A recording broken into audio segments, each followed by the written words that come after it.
अकोल्याच्या मूर्तिजापूर येथे मतदानाची वेळ संपल्यानंतर भारतीय जनता पार्टीच्या उमेदवाराच्या प्रतिनिधीकडून मतदान केंद्रातील कर्मचाऱ्यांच्या संगनमतानं बंद दरवाजा करून भाजपच्या उमेदवारासमोरील बटन दाबण्यात आल्याचा गंभीर आरोप करण्यात आलाय। तर निवडणूक निर्णय अधिकारी यांनी याबाबत बोलण्यास नकार दिलाय।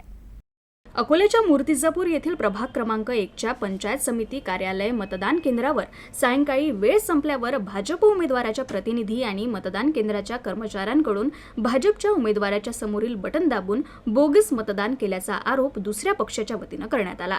यावेळी नागरिकांनी मूर्तिजापूर शहर पोलीस ठाणे आणि पंचायत समिती कार्यालयासमोर मोठी गर्दी केली। राष्ट्रवादी काँग्रेस अजित पवार गटाचे प्रतिनिधी यांना मतदानाची वेळ संपल्यानंतर मतदान केंद्रावरून बाहेर पाठवण्यात आलं।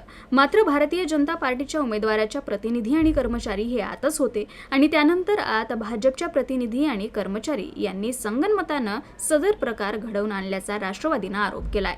त्यानंतर परिसरात काही काळ तणाव निर्माण झाला होता। याबाबत पोलीस ठाण्यात तक्रार दाखल करण्यात आल्याची माहिती आहे।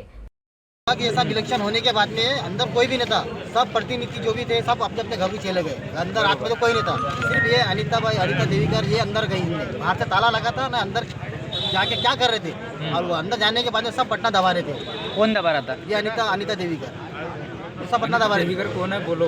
ये अनिता देवीकर बीजेपी के कार्यकर्ता भी है और प्रतिनिधि भी है, दोनों पक्ष से ये कर रही थी। वो पक्ष का प्रचार कर रहे थे अंदर जाके। वहाँ पे कर्मचारी कोई नहीं था? कर्मचारी दो तीन जो थे वो बैठे हुए थे, वो कुछ देख नहीं रहे क्या है। तो सब मिली बार की सरकार के अंदर उन्होंने कुछ टोका कुछ ऑप्शन नहीं किया, वो खुद उनको सपोर्ट कर रहे थे उसमें।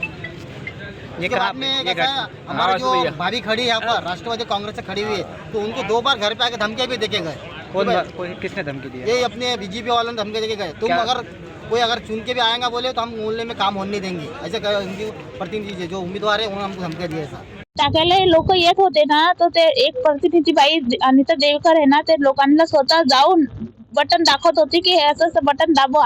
आणि ते प्रतिनिधी एक होता मुलगा, त्याने पण ऑब्जेक्शन उचलला, आम्ही पण उचलला, तर आम्हाला तिकडे दाबून दिले की आता तुम्ही थांबा, आम्ही तुम्हाला नंतर बघतो म्हणून।